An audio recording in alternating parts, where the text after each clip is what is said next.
Welcome, this is East of Awesome, and today it is another day to talk about journals and sketchbooks.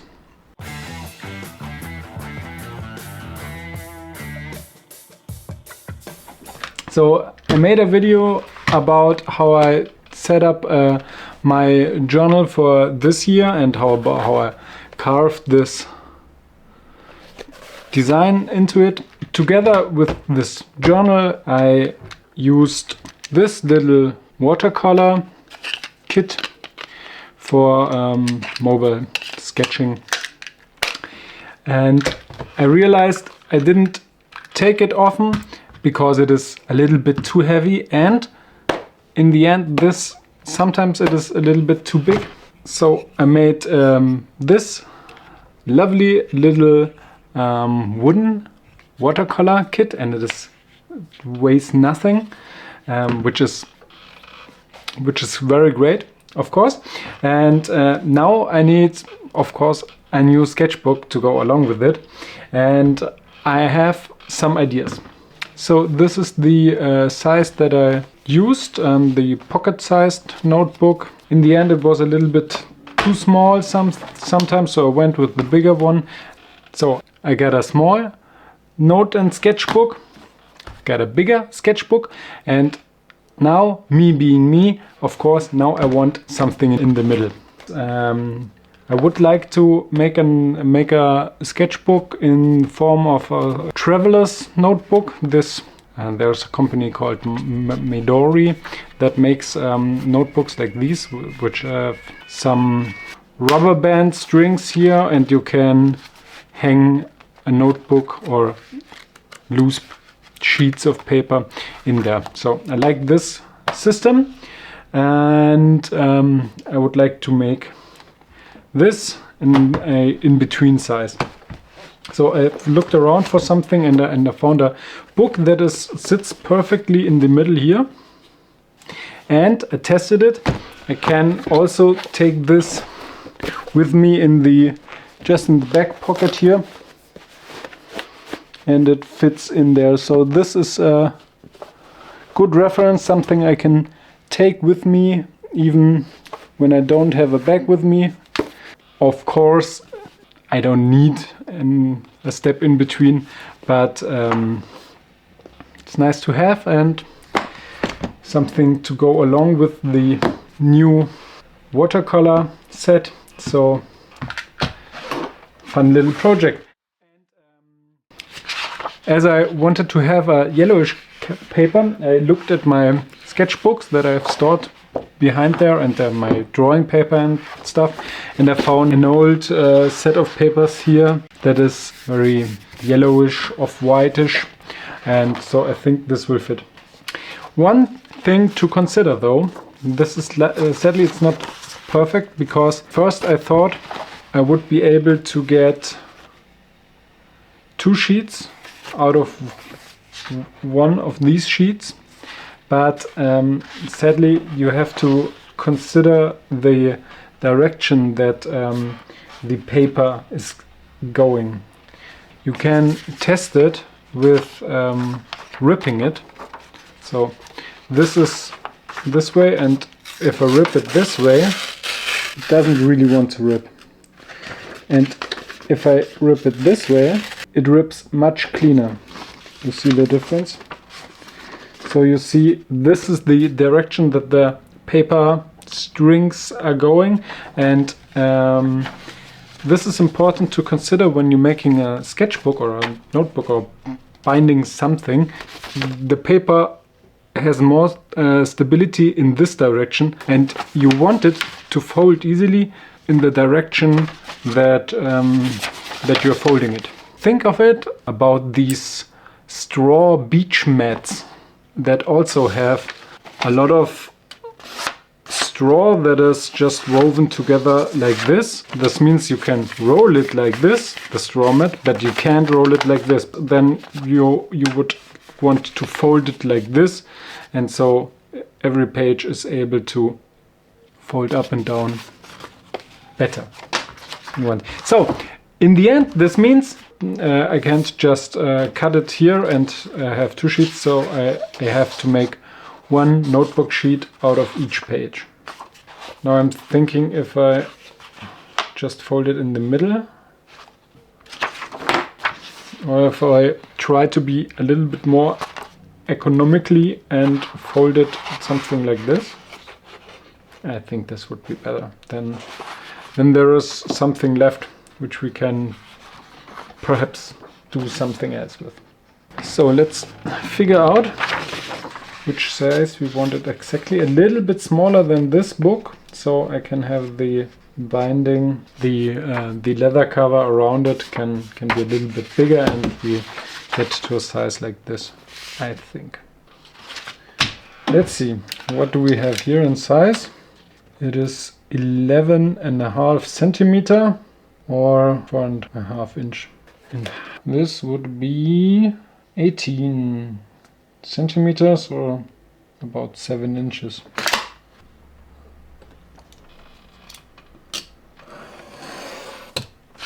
It's definitely something in between.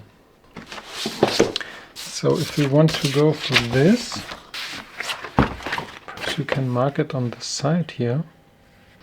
Now I'll give it a centimeter extra, and then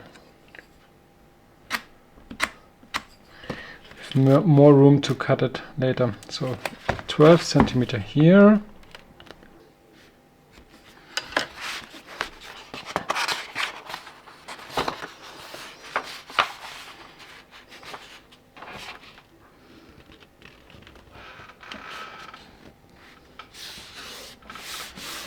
Now I think I will just leave it on here and fold it like this, and then I cut it all together.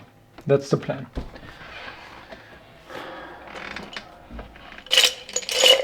Do we have a folding thingy? Yes, we have a folding thingy.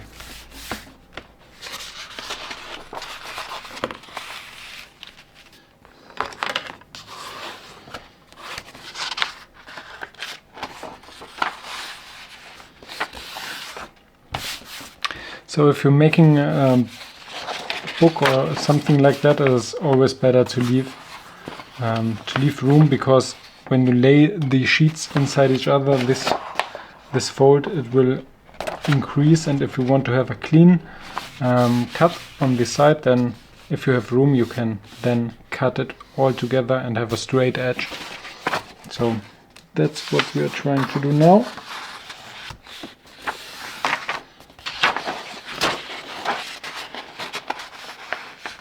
So now I'm looking at the mark that I made here on the side, then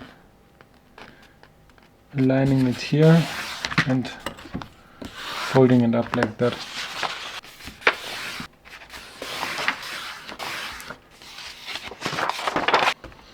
With the thickness, I would like to also, of course, be somewhere in the middle here.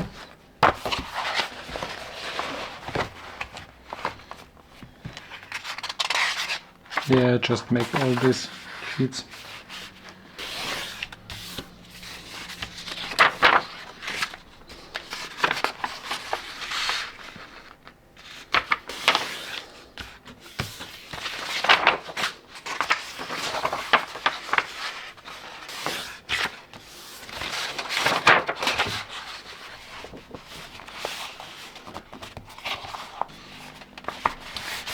Now that we got all the sheets folded, we could cut it, but I think it's better to first saw it here, then everything is right in this final place.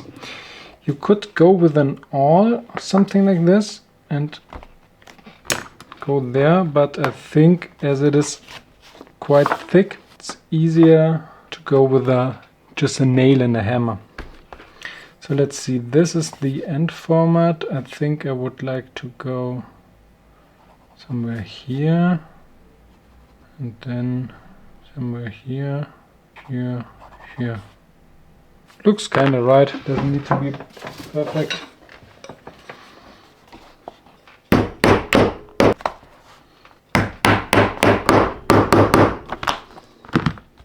the holes went straight through the middle here, which is good. Then I would like to have a little bit of a cover like these ones here. And I found another old paper thing, and this is a good piece. Or I could use this. It's nice also. Yeah, why not?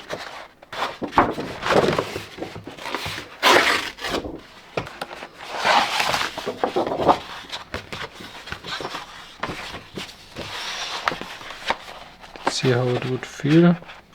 It's a little bit thin, but I like the design here, so let's just go with that.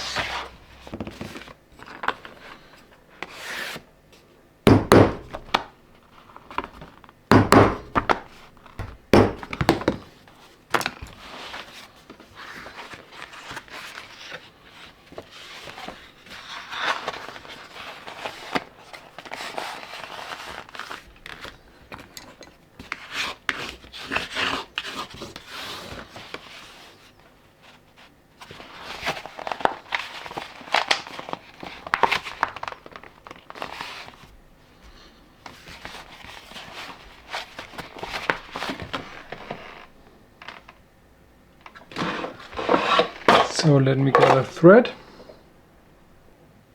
I think I will just use the rough leather thread.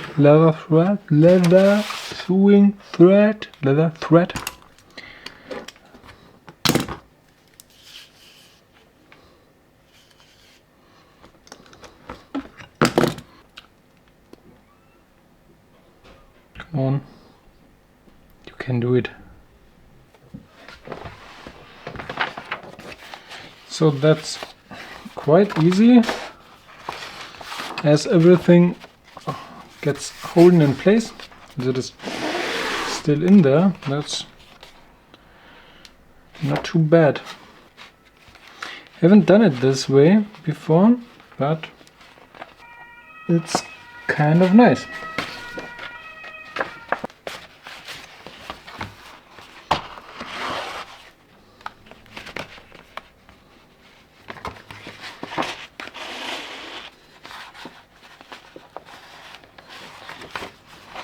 And now we just go the other way back, and then we're good to go, I think.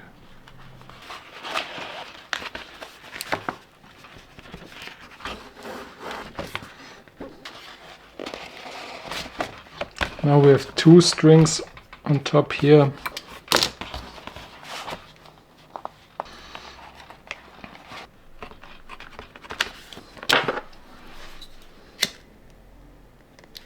So a little burn to melt this nylon thread together. And now I think we are finally good to go to cut it. I should have aligned this straight edge here, so I wouldn't have to cut down there. But you know. So what? So let's mark 11. And if you want to cut a thick piece or a set of paper like this, then the trick is to just go over it as often as you need and cut, and slowly cut your way through the whole stack.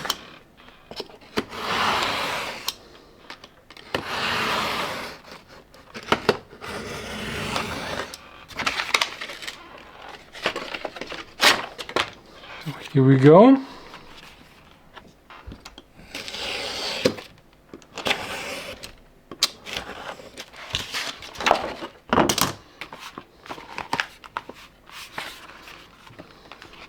And now for the final size. So 17 would be here, 18 would be here. So this is 17. This is 18.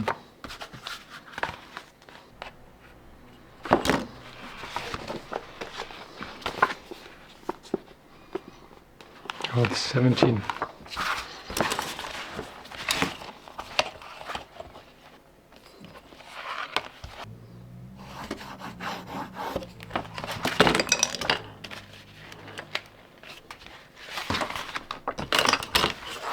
What was it I had here?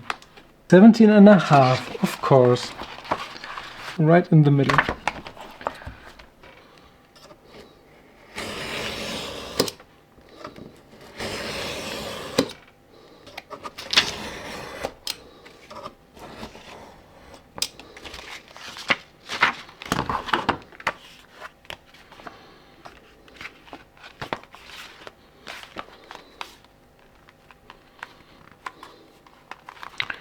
And here we have it. Perhaps now we can take an old coin and a smaller coin. This looks good.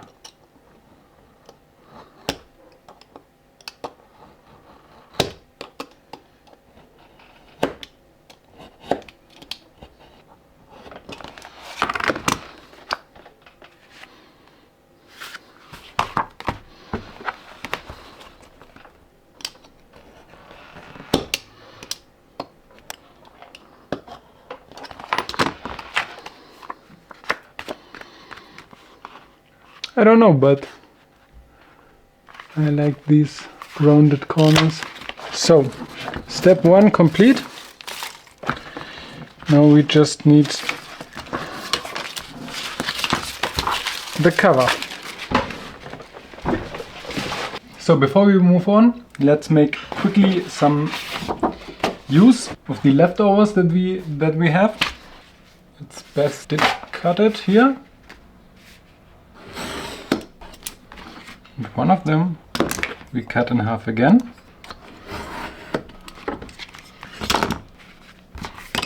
And now look at this. Small little sketch pads here, and this we did cut off, and this is left also, and this fits perfectly around here. Let's make another little micro sketchbook out of this. And here's some of the string left on the needle. Here we go. Cut it here. And here we go.